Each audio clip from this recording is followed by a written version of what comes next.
نحمده ونستعينه ونستغفره ونؤمن به ونتوكل عليه ونعوذ بالله من شرور أنفسنا ومن سيئات أعمالنا من يهده الله فلا مضل له ومن يضلل فلا هادي له ونشهد أن لا إله إلا الله وحده لا شريك له ونشهد أن محمدا عبده ورسوله أما بعد فأعوذ بالله من الشيطان الرجيم بسم الله الرحمن الرحيم قال الله عز وجل إن الله وملائكته يصلون على النبي يا أيها الذين آمنوا صلوا عليه وسلموا تسليما.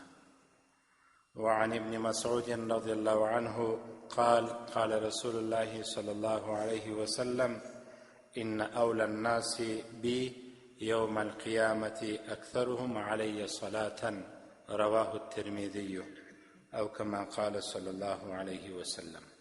صدق الله العلي العظيم وصدق رسوله النبي الكريم ونحن على ذلك من الشاهدين والشاكرين والحمد لله رب العالمين.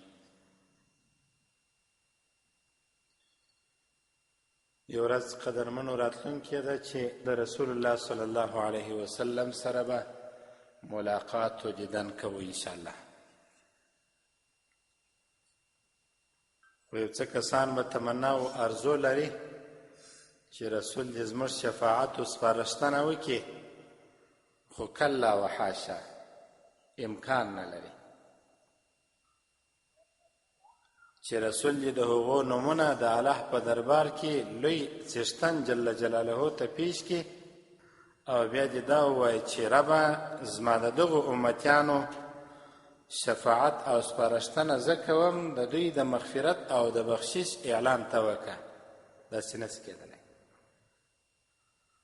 یو څه بیا داسې ستا چې ارزو امید لري چې رسول دې زما شفاعت و سپارښتنه وکړي، رسول به یې وکړي انشاءالله تعالی. کم کسان دي؟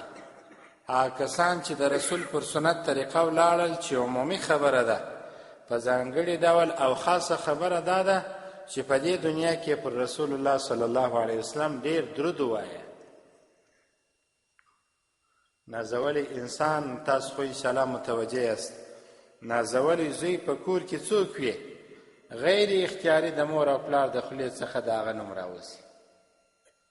هغه زوی چې پلار یې په عذاب کړی وي د پلار د خولې څخه نوم نه راوځي، غیر اختیاري چې پر پلار ګران وي پر سترخان هم د هغه نوم اخلي، یوه دقیقه چې وزن لېږي هم د هغه نوم اخلي، چې کله د مرستې او د کومکو د کار خبره راسي ځای راسي هم تر هغه پورې د پلار ناره وي چې زوی راسي.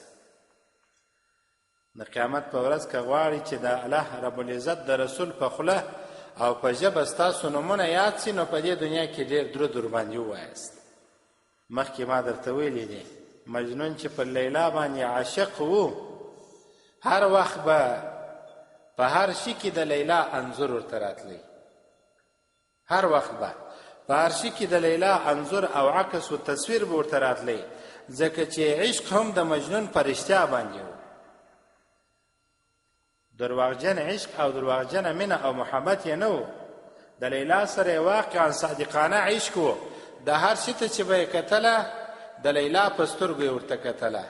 او مخکې ما شعر درته ویلی دی، مجنون دیوان متنبي کې غالبا داسې یو شعر سته، احب الدیار دیار لیلا اقبل ذا الجدار و ذا الجدار.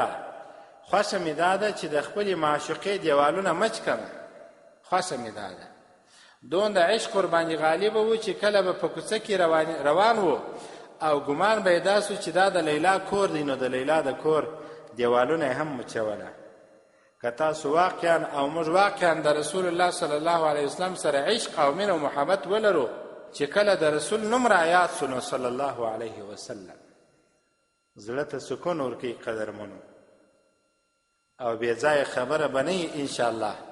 د کتاب نوم مې هیر دی چې پر رسول باندې درود ویل کېږي، او په کوم زړه کې چې د الله نوم یادېږي هغه زړه او خوله به همیشه او د زکندن په وخت کې خامخا لا اله الا الله وایي، خامخا به یې وایي.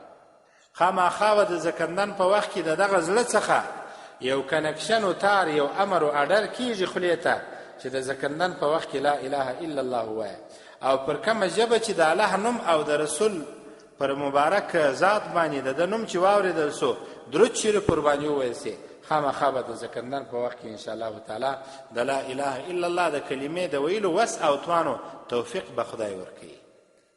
نو د قیامت په ورځ رسول ته ډېر نږدې کسان کم دي. پنځم حدیث واورئ او په دې حدیث کې بیا په شرح کې نور حدیثونه هم واورئ. عن ابن مسعود رضی الله عنه قال، د حضرت عبدالله ابن مسعود رضی الله عنه څخه روایت دی فرمایي قال رسول الله صلی الله علیه وسلم، رسول الله صلی الله علیه وسلم وفرمایله ان اول الناس بی، زما سره چې لایق وي او زما سره چې وړ وي او زما سره چې مناسب وي د قیامت په ورځ یوم القیامت څوک دی؟ اکثرهم علی صلاة، هغه څوک دی چې په دنیا کې پر ما باندې ډیر درود وایي، هغه انسان د دې وړ دی چې زما ملګرتیا د قیامت په ورځ وکړي. ګوري قدرمنو، یو څوک د خپلې انډیوالۍ لپاره اصول ایږدي. عزیزي بانک او ملي بانک د افغانستان ته ورسه اصول لري او کیا هغه څوک زما په کاته کې زما سره په بانک کې په کاته کې پیسې جمع کولی شي چې دغه اصول یې پر ځای کړي وي. غضنفر بانک ته ورسه یو لړ اصول درته کښېږدي. په کومه کاته کې خپلې پیسې جمع کول غواړي، سیوینګ اکاونټ، کرنټ اکاونټ، پلان دا نومونه دي د کاتو په انګلیسي باندې. په پښتو موږ داسې وایو هغه کاته کې پیسې جمع کوي چې حفاظتي کاته ده، ستا پیسې مازدیګر وساتي او که ستا پر پیسو باندې څه ګټه راسي یا نور څه راسي. په کومه کاته کې یو څه اصول تاته ایږدي. رسول الله صلی الله علیه وسلم د خپلې ملګرتیا لپاره یو څه اصول راته فرمایي. د قیامت په ورځ که ته واقعا د دې وړتیا باید ولرې او په ځان کې باید پیدا کړې چې د رسول ملګرتیا وکړې، په دې دنیا کې پر جناب نبی کریم صلی الله علیه وسلم درود ووایه، ډیر درود. ان اول الناس بی یوم القیامت، بېشکه د قیامت په ورځ زما سره چې د ملګرتیا لایق وي او زما سره چې د ملګرتیا وړ وي کم کس دی؟ اکثرهم علی صلاة، په انسانانو کې هغه نفر دی چې په دنیا کې پر ما باندې ډیر واره درود وایه، ډیر واره، لږ نه، هر غړی به د رسول نوم یاد سو صلی الله علیه وسلم. په ځینو مرکو یا په ځینو بیانو یا د ځینو خلکو د درود ویلو چې کله انداز موږ واورو خوا مو بده سي، صلی الله علیه وسلم سم نه ادا کوي، سم نه تلفظ کوي، سم اداینه نه کوي، زده کړی نه. ګوري د صلی الله علیه وسلم تلفظ او وینا چې چا زده کړل او دغه درود یې ووایه، دغه درود ثواب دی. خو سخته درود نه، د ځانه جوړ سوی درود نه، د ځانه جوړ سوي کلمات او الفاظ نه، هغه الفاظ چې رسول صلی الله علیه وسلم ویلي دي. اوس نو دا نور حدیثونه د پنځم حدیث په شرح کې واورئ. علامه سخاوي رحمه الله تعالی یو حدیث د در منظم یا د در منظم د کتاب په حواله را نقل کوي. وای جناب نبی کریم صلی الله علیه وسلم وفرمایل اکثرکم علی صلاة، پتاسو کې هغه انسان چې پر ما باندې ډیر درود وایي، اقربکم مني غدا، سبا به دغه نفر و ما ته ډیر نږدې وي. سبا یعنی څه مطلب؟ د قیامت په ورځ به دغه نفر چې پتاسو کې ډیر درود پر ما باندې وایي و ما ته ډیر نږدې وي. یو حدیث غالبا داسې راځي وایي د حوض کوثر څخه به رسول علیه الصلاة والسلام ځینې امتیانو ته اوبه ورکړي، حوض کوثر څخه. خو د ځینې امتیانو په باره کې به دا ووایي چې لرې دي هغه کسان چې زما د مرګ وروسته په دین کې نوې طریقې ایجاد کړلې. هغه کسان دې لرې وي، هغوی ته اوبه نه رسېږي، هغوی ته شراب نه رسېږي، هغوی ته د رسول په لاس باندې د حوض کوثر څخه پیاله و کنجي و کوزه و لوټه د زموږ د دنیا په اصطلاح به درته وایم په دې باندې اوبه نه ورکول کېږي او شراب و اوبه دا خو بیخي نه رسېږي. کومو کسانو چې د رسول د مرګ وروسته په دنیا کې نوې طریقې د ځان څخه ایجاد کړلې، د ځان څخه هیڅ دلیل نه درلودی، نه په قرآن کې، نه په حدیث کې، نه په مذهب کې، د ځان څخه ویل. هغه کسان رسول علیه الصلاة والسلام فرمایي چې د قیامت په ورځ او سبا ورځ به ما ته ډیر نږدې کم کسان چې پر ما باندې ډیر درود وایي، ډیر درود. د رئیس جمهور اصول مراعات کا، د رئیس جمهور اصول مراعات کا، خامخا ورنږدې کېږي. یوې د سولې په باره کې مشاور وي، بلې بیا اقتصادي مشاور وي، بلې بیا سیاسي مشاور وي. دا کسان دي رئیس جمهور ته نږدې شوي چې د اصول یې مراعات کړي دي. په دې دنیا کې د نبي علیه الصلاة والسلام په باره کې اصول مراعات کړه. ډېر درود ووایه، د قیامت په ورځ به رسول ته ډېر نږدې. الله دې واسو توفیق راکړي. یو بل حدیث جناب نبی کریم صلی الله علیه وسلم فرمایي اکثروا من الصلاة علی، تاسو پر ما باندې ډېر ډېر درود وایاست، ډېر ډېر درود. لأن أول ما تسألون في القبر عني صلى الله عليه وسلم، ځکه چې په قبر کې اولنۍ پوښتنه زما په باره کې ستاسو څخه کېږي. قبر ته چې ورتاسې 3 سواله در څخه کېږي. د مکتب په مضامینو کې کله سیپارچی، کله پلانې، کله پلانې، کله ضمني امتحاني، کله ارزیابي، کله سم امتحاني، کله د کانکور امتحان وي، کله پوهنتون ته ځې، کله دا پوهنځي، کله هغه پوهنځي انتخابوي. د قیامت د ورځې لپاره 3 سوالونه جواب کا، 3 سوالونه تل تر تله به ستا اول نمرګي وي د همیشه لپاره. 3 سوالونه چې شي دي، اول من ربک، رب دې څوک دی؟ من نبیک، نبی دې څوک دی؟ ما دینک، دین دې څه دی؟ دا 3 سوالونه دي، بل هیڅ شی نشته. په ټوله نړۍ کې ټوله علما، ټوله غزات، ټوله شهدا، ټوله مجاهدین، ټوله فقها، ټوله مجتهدین، مفسرین، محدثین چې اخته دي، اولیاء دي، صابرین و شاکرین انسانان دي، اخته دي د دغه 3 سوالو د جوابو لپاره اخته دي. ستا دین څه شی دی؟ نبی دې څوک دی او رب دې څوک دی؟ نو رسول الله صلی الله علیه وسلم فرمایي اکثروا من الصلاة علی، پر ما باندې ډېر ډېر درود وایاست. لأن اول ما تسألون في القبر عني صلی الله علیه وسلم، ځکه چې په قبر کې اوله پوښتنه زما په باره کې در څخه کېږي. نبی دې څوک دی؟ که په دې دنیا کې د نبی سره محبت و درود دې ډېر ورباندې وایه، هلته دې په خوله درځي چې محمد صلی الله علیه وسلم زما نبی څوک دی؟ محمد صلی الله علیه وسلم. او که دې په دې دنیا کې د خپل پیشوا، د خپل مقتدا، د رسول علیه الصلاة والسلام سره دی هیڅ عشق او محبت نه و، درود دې نه ورباندې وایه، هلته هم نوم نه اخیستل کېږي. ډېر خارجي مثالونه د باندې مثالونه ډېر پر خوله راځي، خو وخت کم دی. یو بل حدیث شریف کې راځي نبی علیه الصلاة والسلام فرمایي عن انس رضی الله عنه، حضرت انس رضی الله عنه فرمایي قال رسول الله صلی الله علیه وسلم، رسول صلی الله علیه وسلم فرمایل اقربکم مني یوم القیامة فی کل موطن، په هر ځای کې د قیامت په ورځ و ما ته ډېر نږدې انسان څوک دی؟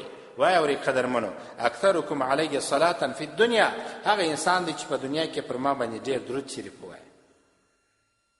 د قیامت په ورځ ډېر نږدې انسان. الله اکبر کبیره. بل حدیث قدرمنو واوري، جناب نبی کریم صلی الله علیه وسلم فرمایي ان الصلاة علی نور یوم القیامة عند ظلمة الصراط، چې کله پل صراط تاریک وي، درود شریف په دې دنیا کې پر ما باندې ویل، د قیامت په ورځ د پل صراط په وخت کې چې تور باندې تیریږي، رڼا به درکړي، رڼا.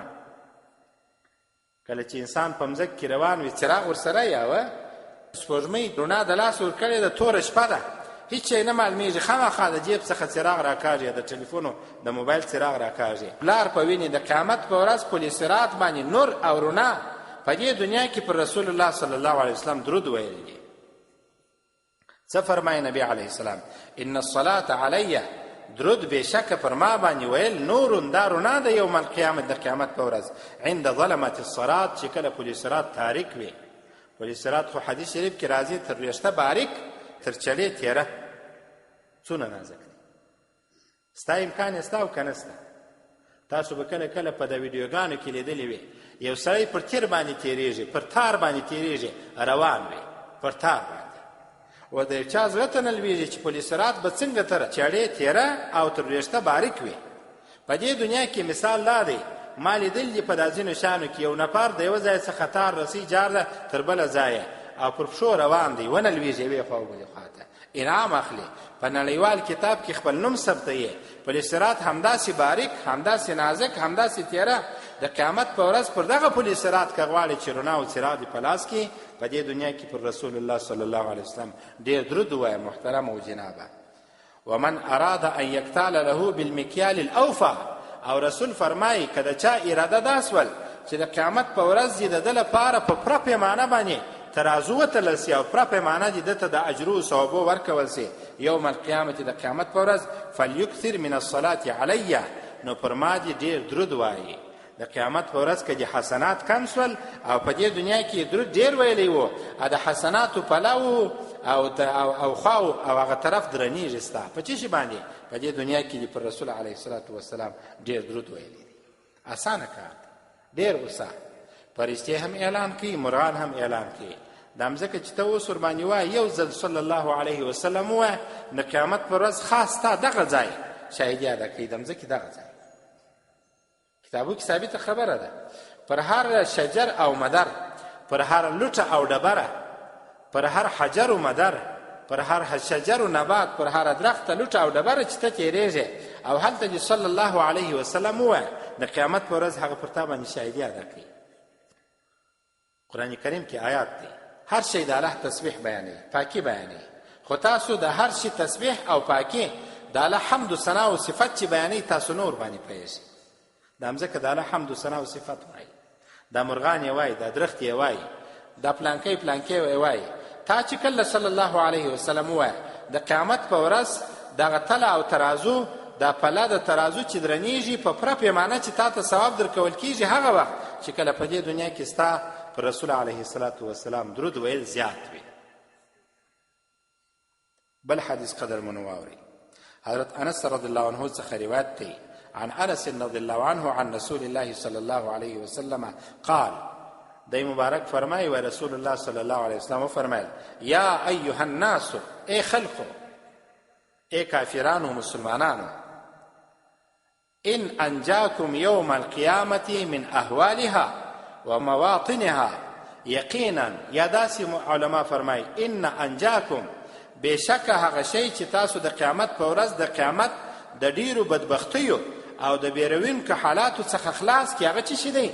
اکثرکم علی صلاة فی دار الدنیا، چې تاسو په دې دنیا کې پر ما باندې ډېر درود ووایاست، د قیامت په ورځ د خوف، د حزن، د غم د حالت څخه به تاسو پر ما باندې درود ویل خلاص کړي. که دې په دې دنیا کې ډېر درود ووایه، د قیامت په ورځ به د سختو حالاتو تکلیفو څخه به خلاصېږې، الله رب العزت به دې جنت ته داخلوي.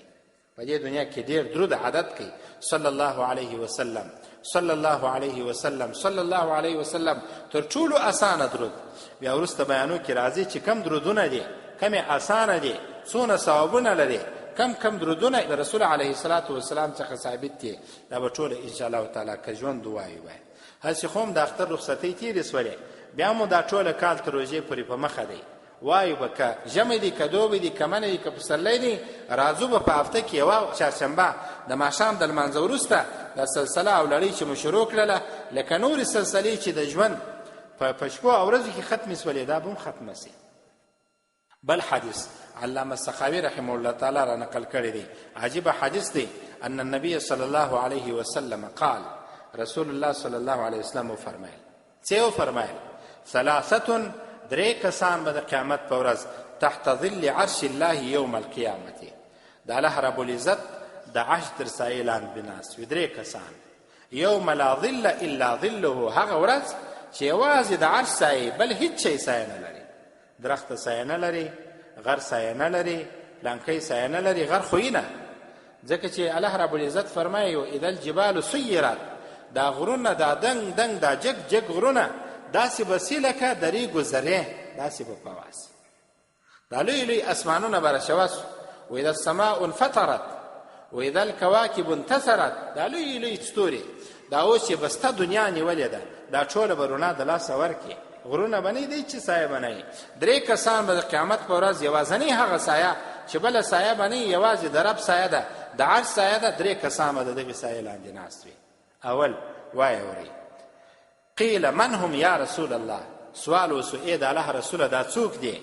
قال د الله رسول فرمایل من فرج عن مکروب من امتی، یا عن مکروب عن امتی، هغه انسان دی چې زما د امت څخه مشکل دفع کوي، او د انسان د امتیانو څخه د امتی مشکل ورلفه کوي، او مشکل یې ځینې ایسته کوي، په تکلیف کې وي امتی، زحمت ورباندې راغلی و، یو شي ته یې ضرورت وي، همسایه ډوډۍ نه درلودل، همسایه کې په کور کې مریضي و، موټر یې نه درلودی، تا موټر په لاس ورکوي. د همسایه د کور زنانه په تکلیف و، نارینه په کور کې نه وه، تا د خپل کور د دیګدان څخه یو شی ورواستوله. خپل انډیوال یې هېڅ نه درلودله، په پټه دې یو څه ورکړله. خپل همسایه دې هېڅ نه درلودله، خپل قریب و خاله او عمت هېڅ نه درلودله. ورله یې پوښتنه دې ور باندې وکړل، چای دې عمر ورسره وڅښلې، او بیا دې د وړو ګولۍ هم په اشپزخانه کې ورته کښېښودله.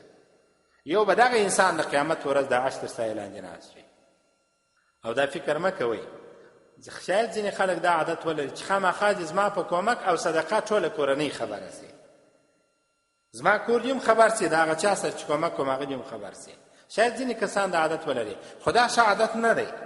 بس همسایه او قریب و بېوزل و مظلوم چې کله تکلیف ورباندې رالی، د ده میکروب او مشکل او تکلیف دې خلاص کړي، د ده دی د هغه راحت ته راوستی او د غم او د تکلیف څخه دې راحت ورکړي، د قیامت په ورځ به د عرش تر سایې لاندې ناست وي. نو د الله رسول فرمایي من فرج عن میکروب من امتي، زما د امت څخه چې چا د یو انسان مشکل ور حل کړي، بس دا به د قیامت په ورځ د عرش تر سایې لاندې ناست وي. په بازار کې روان وي، څپلۍ چا نه درلودې، ورته ودې کتل چمبلان یې ډېر زاړه وه، کرا دې ریړۍ والا ته ودروئ، ده ته ورکړه، 40 افغانۍ دې ورکړلې، په پښو که زره واخیسته. هغسې به د هغه ثوابونه دي، د اجر کار هم دغه دی. یو څوک بېوزله و، پیدل یې چې غرمه سره غرمه ده، ټکنده غرمه ده، او هلته یوازې شلومبې او ډوډۍ راخیستې دي، وچه نیمه ډوډۍ او یو کنجۍ و یو کوزه شلومبې، هر څونه چې د ده په وسه پوره وې، لږ یې راخیستې دي، په لوټه کې یې راخیستې دي شلومبې، هلته ناست دی په دا ډوډۍ وچه ډوډۍ په شلومبو پورې کوي. د بازار څخه دې د یو پنجي و د لسي پکوړې ورته راواخیستلې، ته به د عرش تر سایې لاندې ناست. یوازې دا نه ده قدرمنه چې د یو مشکل، د یو همسایه، د یو انډیوال، د یو بل چا مشکل، داسې مشکل ورپه که چې هغه هېڅ نه لري، هېڅ هم نه لري، پر دنیا باندې هېڅ نه لري، نو ته ټوله خزانه او ټوله مال ورکړه. یا داسې نه ده شنی مشکل دې په وسه پوره وه، ریړۍ والا و، چای نه درلودلې، چای ته هوا کېدل، مشکل دې ورپه کوي، وږي و، مشکل دې ورپه کوي، تږي و، مشکل دې ورپه کوي، جامه یې نه درلودله، خیرن لباس یې اغوستی و، څیرې لباس یې اخیستی و، دوکاندار ته دې ودروئ، د 130 افغانو متر نه چوکر نه، هغه مو رانیسه، په 500 افغانۍ چوکر رانیسه، خیاط ته یې ورکړه چې ټوټل 1500 افغانۍ سي، ور جوړ یې کړه، د دغه انسان تن او جامه، د دغه انسان تن او وجود ور پټ کړه، د قیامت په ورځ به د عرش تر سایې لاندې ناست دی. الله دې وس او توفیق راکړي. تاسو ډېر ښه خلک یاست، زه در باندې خبر یم، د ډېرو خلکو مشکلات مو حل کړي دي. هغه خلکو ته یو ارزو هیله ده چې هغه په ټول ژوند کې یو مسکین او غریب ته شی نه نیسي، په ټول ژوند کې او خلکو ته مو هیله ارزو ده. تاسو خو د هر څه د حاجي صاحب څخه زه پېژنم، داسې راځه، دغه حاجي صاحب د سپین ږیري حاجي صاحب مثال یې درته وایم، د ده په وسه دا د کله کله ماته ووایم، یو مثال درته مولوي صاحب سوکه خلاصوې ده وکیه، دغه یو مثال، فقط یو مثال درته وایم د ستاسو د پوهې لپاره. نور تاسو ټوله پېژنم چې هر چا دا چا سره څونه مرسته کړې ده، الله دې په خپل دربار کې ورڅخه قبولې کړي. دا کارونه کوئ، د یو چا مشکل حلوئ، یوازې روژه نه، هر وخت پام او پوښتنه ورباندې کوئ. ډېر کونډې سته، ډېر بېوزله سته، ډېر یتیمان سته. دویم کس و احیا سنتي، او هغه نفر چې زما سنت یې راژوندي کړله.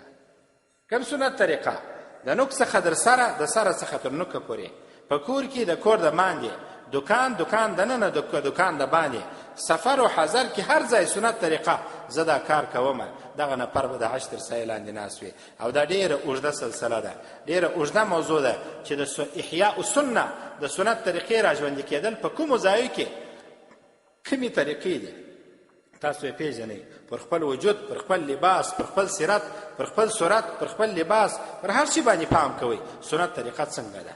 موږ خپلو شاګردانو ته وایي دا کپ لستوڼې مه ورکوئ، دا مناسب عمل نه دی د مسلمان سره، دا کالري غاړه مه ورکوئ، مناسب عمل نه دی. د صلحاو لباس غوره کوئ، برداره لباس، غټ لباس، تنګ نه یې، چسب نه یې، لنډ نه یې، داسې لباس اغوندئ چې صلحاو ته نږدې کېږي، سنت طریقې ته نږدې کېږي. سپین لباس ښه لباس دی، سنت طریقه ده. یو مثال وایم، داسې نو په خپل وجود کې سنت طریقې څو دي، څو مو راژوندی کړي دي، څو راڅخه پاته دي. دریم و اکثر الصلاة علی، او هغه انسان چې پر ما باندې ډېر درود ووایه، د قیامت په ورځ به د عرش تر سایې لاندې ناست. راسې قدرمنو عهد و پیمان سره وکړو چې د نن څخه به ډېر درود وایم، پر رسول علیه الصلاة والسلام به ډېر درود وایم، د عرش تر سایې لاندې به ته ما وینې، انشاءالله زه به تا وینم، خامخا به سره وینم. یو ځل خو به هلته ملاقات کوو، دا د الله څخه غواړو، ځکه چې دا دونه ډېر درودونه چې موږ وایو او را په یاد سي د رسول علیه السلام خوږ نوم، مبارک نوم، ښایسته نوم، زړه ته راتېر نوم، او هغه نوم چې په طلا او په سرو زرو د سرو زرو په آبو باید ولیکل سي، په الماسو ولیکل سي او د زړګي پر سر ولیکل سي چې دا رایات سو صلی الله علیه وسلم باید وایي. د قیامت په ورځ خو یو ځل باید د عرش تر سایې لاندې کښېنو او خامخا به کښېنو، یو ځل به هلته انشاءالله ملاقات کوو. که زه په مرګ کې مخ کوم او که ته په مرګ کې مخ کې وې، که زه مخکې درته ولاړم او که ته مخکې راته ولاړه یې، هلته به یو ځل ملاقات کوو. و شرط دا دی چې درود به ډېر سره وایي. زما خبره به هر ځای در په یادېږي چې مفتي صاحب داسې ویل درود ډېر وایاست. دا خبر خو ویلی سي، او حدیث که نسی ویلی، حدیث که چاته نسی تشریح کولی، ورته په حدیث کې دا خبره ما د خپل عالم، د خپل مفتي صاحب، د خپل امام، د خپل انډیوال څخه واورېدل چې څوک پر رسول درود ډېر وایي هغه به د عرش تر سایې لاندې د قیامت په ورځ ناست. بل حدیث عن ابن عمر رضی الله عنهما قال، حضرت ابن عمر رضی الله عنهما وفرمایل قال رسول الله صلی الله علیه وسلم، وای رسول الله صلی الله علیه وسلم دا خبره وکړه، زینوا مجالسکم بالصلاة علیه. عجبه ښه خبره ده د اوس وخت ځوانانو ته بیخي، او د اوس وخت هغه مشران ته چې پر تړه او په سارا کې د مسجدو مخ ته ناست وي، دا یې راچپه کړی، په غیبت کې دا راچپه کړی. د اوس فیسبوکي ځوانانو ته دا خبره ده چې په چا پسې کمنټ لیکې، په چا پسې پوچو رد وایې، د خپل مجلس یا د قلم یا د ژبې یا د خولې یا همدغسې یا د سفر یا د حضر یا د کوټې یا د اتاق یا د دکان یا هر ځای چې ته ګزاره کوې. رسول څه فرمایي؟ زینوا مجالسکم بالصلاة علیه. تاسو خپل مجلسونه ښایسته کوئ په چی شي باندې؟ بالصلاة علیه، په ما باندې په درود ویلو ښایسته کوئ. مجلسونه او ښایسته مجلسونه چی شي دي؟ بس دا دي چې ملا یې راچپه کوي، عالم یې راچپه کوي، ښه پکښې وختئ، ښه یې پوچو رد ورته وویل، ښه یې ښکنځل ورته وکړه، ښه یې خپل زړه سوړ کړي، عجبه خوند یې وکړي مجلس. یاره دا ښه خوند یې خبرې خوند یې وکړي، ټوله رازونه یې وویل، ښه شو چې دا رازونه یې راته وویل، ښه شو چې د پلانکي عیبونه راته وویل، که یې نه وای راته ویلي نو څه تاوانونه به ما ته رسېدلي وای. او په دې نه دی خبر جناب چې په دې دنیا کې د یوه مؤمن مسلمان یو عیب ورپټ که، د قیامت په ورځ به لوی رب جل جلاله ستا اویا عیبه در پټ کړي، اویا عیبه. که دلته خدای نه کرده شراب څښلي وه، د قیامت په ورځ به خدای در پټ کړي. که دلته د مسجد سره بېادبي کړې وه، د الله د قرآن سره دې بېادبي کړې وه، دغه عیب په تا کې و، د قیامت په ورځ به دا عیب خدای در پټ کړي. دا موږ چې دا دعا کوو، اللهم یا ستار العیوب، ای د عیبو پټونکې ذاته، فستر عیوبنا، زموږ عیوب را پټ که. دا څه وخت په دې دنیا کې هم، په دې دنیا کې په غلا څوک نسي خبرولای، په زنا څوک نسي خبرولای، ان د خپل ورور څخه بې اجازې د صدرۍ څخه یو شی راوکاږه پیسې، د ضرورت په وخت کې زوی د پلار د جیبه راوکاږه لا نسي خبرولای وای. دا خو عیب دی. د قیامت په ورځ چې دا دونه عالمونه جمع او رب العزت تا راکش کړي میدان ته د حساب و کتاب، او بیا ستا ټوله عیبونه لڅ کړي چې دا هغه څوک دی چې حرام یې خوړل، زنا یې کول، غلا یې کول، رشوت یې ورکوي، سود یې کوي، د بل ناموس ته یې حملې ور واچولې، پلانه پلانه پلانه، هغه ټوله عیبونه به د قیامت په ورځ ستا لڅ شي. او که دې په دې دنیا کې یو عیب پټ کړي، د قیامت په ورځ کې به الله رب العزت اویا عیبه ستا پټ کړي. زینوا مجالسکم بالصلاة علیه. تاسو خپل مجلسونه پر ما باندې د درود ویلو په ذریعه ښایسته کړئ. فإن صلاتکم علی نور، ستاسو درود پر ما باندې د قیامت په ورځ نور لکم یوم القیامت، ستاسو لپاره ځلا د ښکلا ده، نور دی، رڼا ده. دا ګروپ لږ اهمیت لري که ډېر؟ عجبه ډېر اهمیت لري. بیا خصوصا چې کله د مجلس وي، خپل دوستانو قریبانو اشنایان دې را جمع کړي په کوټه کې، محضې د شمسې 15 واټه ګروپ خراب شي، څنګه درد راځي؟ اوه سخته درد راځي. زه څو واره مې درته وویل عجبه بدبخته خلک یاست چې دا ګروپ سم کړي، دا ګروپ او د څو افغانیو ګروپ یې، د شلیک ګروپ، د سلو افغانو ګروپ، دا جلبۍ والا وي او چرګینۍ پلانکۍ، دا ګروپ، په دا ګروپ باندې څونه خوابه ده، څونه اهمیت به راته لري. د قیامت په ورځ یو وار درود به دونه اهمیت ولري، تر دې لا زیات، تر دې لا زیات. الله اکبر کبیره. علامه سخاوي رحمه الله تعالی د قوت القلوب په حواله باندې یو خبره کوي، وای کم از کم لږ تر لږه 300 واره درود باید د ورځې ته ووایې. مولانا رشید احمد گنگوهی رحمه الله تعالی به د دارالعلوم دیوبند علماو څخه یو عالم تېر سوی دی، عجیبه حافظه خدای ورکړې وه، عجیبه حافظه، کتابونه یې نه وه، هر څه مسئلې د یاد څخه ورکولې، چې کله یې خپلې مسئلې د کتابو سره د حنفي مذهب سره وکتلې، یوه هم ټکر نه وه ورسره. خدای داسې حافظه ورکړې وه. د به خپلو مریدانو ته ویل چې د ورځې 300 واره درود وایاست، درې سواره درود وایست او عجب اسانه کار دی. ما تجربه کړې ده، زه چې د کور څخه راوځم تر خپله ځای ځمه، تر درسګاه یا تر د لفتا ځمه، تاسو باور وکړئ 100 واره حتما پرې کېږي. چې قسم مې دا کړی چې نه د طالب سره روباړ وکړم، نه طالب زما سره روباړ وکړي، نه د چا سره ودرېږم، 100 واره درود پرې کېږي. څونه لنډه فاصله ده، ډېره لږه. او ته که د اوس روان سوې در کوره، ته نن تجربه که نن دا نن چې روانېږې روایه تر کوره 100 واره درود ویلی سې او وخت ورته کښېږده. داسې وخت ورته کښېږده چې د سهار د کور راوځم دکان ته ځم، دا زما د درود ویلو وظیفه ده، بل کار نه کوم. یا چې کله دکان ته جاروکشي کوم چې ګراک لا نه دی راغلی، ترموز ډکوم، د اوبو څخه چای ترموز ډکوم، ټوله شان سره صفا کوم، دلته زه درود وایم، بل هېڅ شی نه وایم. وخت ورته وټاکه، عادت که دې سو بیا به دې نو عادت یې نه در څخه پاتېږي. او که دې نن سهار ووایه، سبا دې مازدګر ووایه، بیا در څخه پاتېږي. تقسیم اوقات ورته کښېږده. علامه سخاوي رحمه الله تعالی د دې حدیث په باره کې چې اول حدیث مې درته ووایه چې د قیامت په ورځ د رسول د ملګرتیا وړ انسان څوک دی؟ هغه څوک دی چې پر رسول باندې ډېر درود وایي. دغه وړ انسانان په دې دنیا کې څوک دي؟ یوازې هغه کسان دي چې د حدیثو امامان دي، احادیث یې موږ ته رانقل کړل، و یا هغه طالبان هم دي، هغه شاګردان هم دي، هغه عالمان هم دي چې د درود شریف درسونه کوي. حدیثونه شاګردانو ته وایي، حدیث رالی د رسول نوم رالی صلی الله علیه وسلم یې ووایه. لله الحمد. د الله ډېر لوی احسان دی چې په موږ باندې د حدیثو کتابونه الله وایي. نن به څو واره موږ درود ویلی؟ تر 100 مو زیات ویلی دی. یو پلا کتاب ورته مطالعه کوو، هلته درود وایو. بیا شاګرد ته چې وایي هلته درود وایو. بیا چې شاګرد وایي هغه اورو، څو سوار راځي. دغه انسانان چې د قیامت په ورځ د رسول د ملګرتیا وړ دي او لایق دي، هغه انسانان چې په دې دنیا کې د حدیثو درسونه کوي. ما تاسو ته مخکې هم ویل، کله کله د حدیثو درس ته راځي د مدرسې ته، 1 ساعت راځي، هیڅ مشکل نشته. نن ځم پنجشنبه ده، فارغه یم یا نه یم فارغه، نن د حدیثو په کتاب کې شرکت کوم. په یو مدرسه کې شروع دي، خالي ورته کښېنوه، په رسول علیه الصلاة والسلام درود ویل کېږي. د رسول مجلس ته ځمه چیرې چې پر رسول باندې درود ویل کېدی صلی الله علیه وسلم. نه یاست راغلي در اوسه چې مدرسه شروع سوې ده، چندانې مې څوک نه دی لیدلی. چندانې څه کوي که سره مو نه دی لیدلی. یو ورځ راسئ، 1 ساعت ور دکان ته چې ځئ پر 8 بجې یو ورځ راسئ، ورته ادارې ته ورسئ چې زه نن د حدیث په کتاب کې کښېنم، ستا په شکل او صورت زه هېڅ کار نه لرم، زما په مدرسه کې چې په هر شکل کې رالې کښېنه، هر ډول چې رالې کښېنه، زه اجازه در کوم. 1 ساعت 2 ساعته 3 ساعته که سپین ږیری که ځوان وي کښېنئ وګورئ د حدیثو په درس کې، تر څو د دغه حدیث مصداق تا وګرځومه. کوم حدیث کې چې راله د قیامت په ورځ د رسول د ملګرتیا وړ انسانان، هغه انسانان دي چې په دې دنیا کې ډېر درود وایي. درود کله ویل کېږي چې کله د حدیثو په حلقه کې کښېنئ، حدیث ویل کېږي د رسول نوم راځي، ته به صلی الله علیه وسلم ورسره وایي. الله اکبر کبیره. حضرت ابو عبیده رحمه الله تعالی فرمایي، وای دغه انسانان چې د رسول د ملګرتیا وړ دي د قیامت په ورځ او په دې دنیا کې ډېر درود وایي، دغه انسانان دي چې د رسول حدیث لیکي او د رسول د حدیث څخه درواغ ایسته کوي، د شپې په تاریکۍ کې د ورځې په رڼا کې او د رسول نوم رالی پټ او ښکاره پر رسول صلی الله علیه وسلم باندې درود وایي.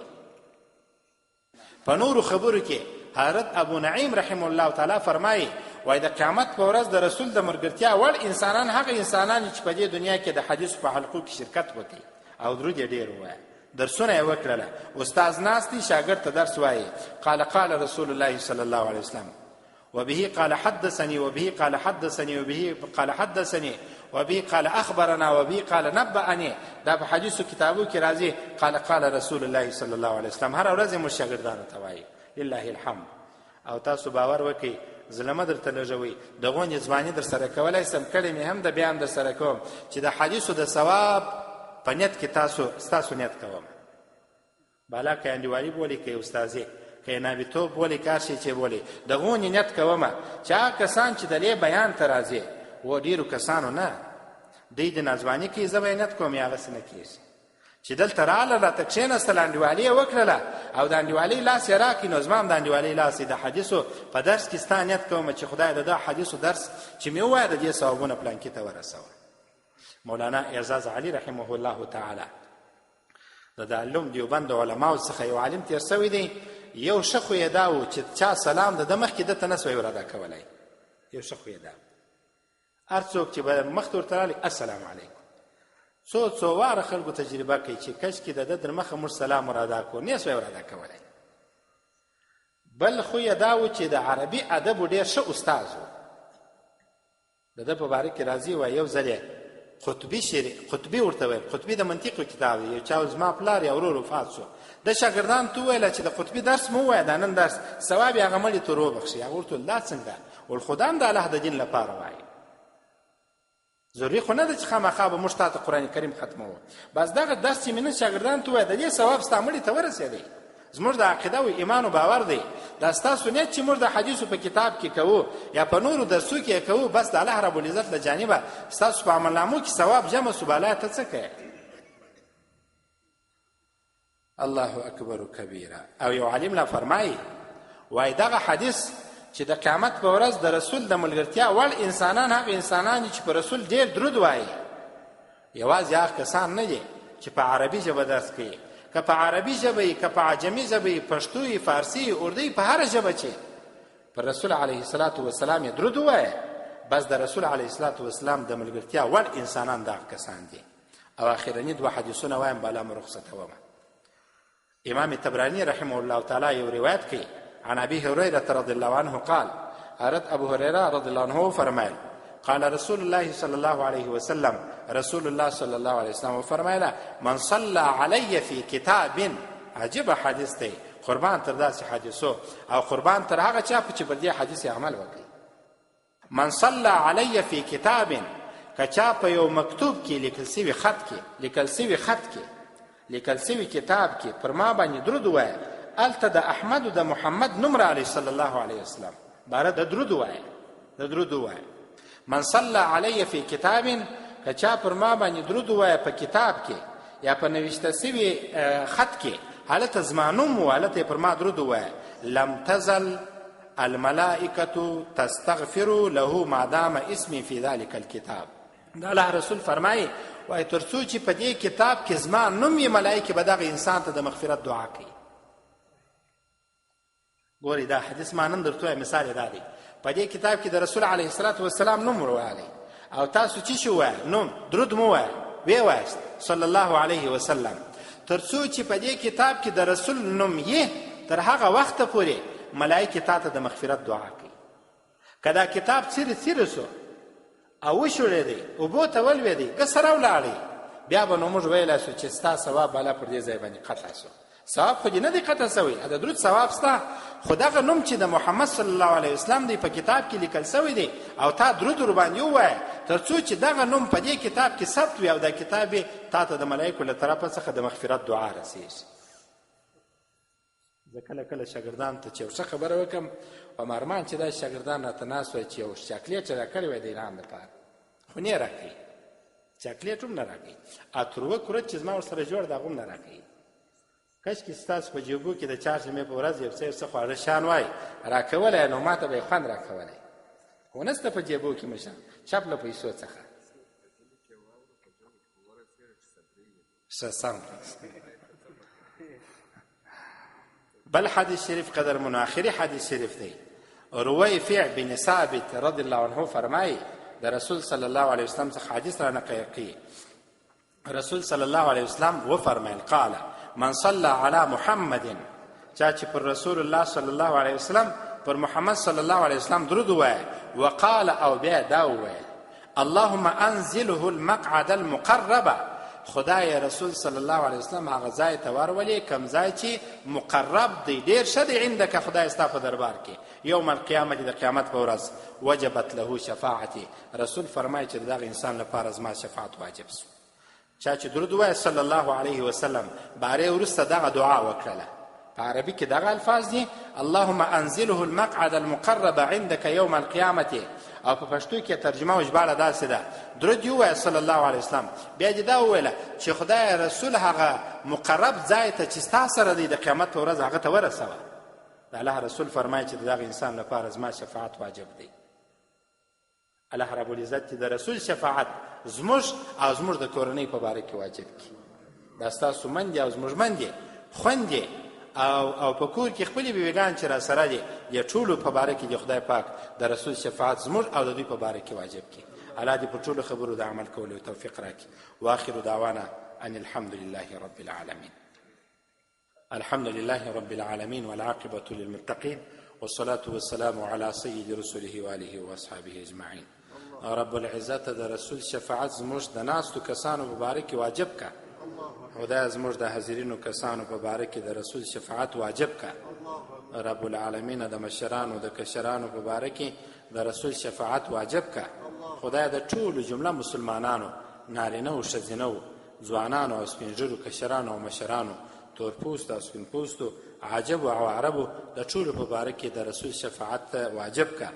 خدای زموږ قریبان دوستان چې وفات شوي دي یا ژوندي دي لرې دي او نږدې دي اشنایان او مخلصین دي شاګردان او مشایخ دي استادان دي موږ یې پیژنو دوی موږ پیژني درس مو ورته ویلی یا مو نه ورته ویلی تقریر ته کښېنستلي یا نه کښېنستلي زموږ سره محبت کړي یا نه کړي خدای د ټولو په باره کې شفاعت واجب کا. رب العالمین د دې درود فضیلتونه د دې درود برکات د دې درود شریف برفیوزات زموږ په مدرسه زموږ په مسجد زموږ د ناستو کسانو په کورنیو په تجارت په دکانو کې راوله. خدای هر ډول تکلیفونه هر ډول آفات هر ډول مشکلات هر ډول ستونزې خدای د دغې سلسلې چې د درود شریف د ویلو سلسله ده او فضیلت یې دی خدای د دغه په برکت زموږ ټول آفات ورک کړي ستونزې مو راحل کړي بندیان مو آزاد کړي په تجارت کې برکت راواچوي د قرضو څخه مو خلاص کړي په عمر کې مو برکت راواچوي د ظالمانو د ظلم څخه مو د دې درود شریف د ویلو په برکت خلاص کړي.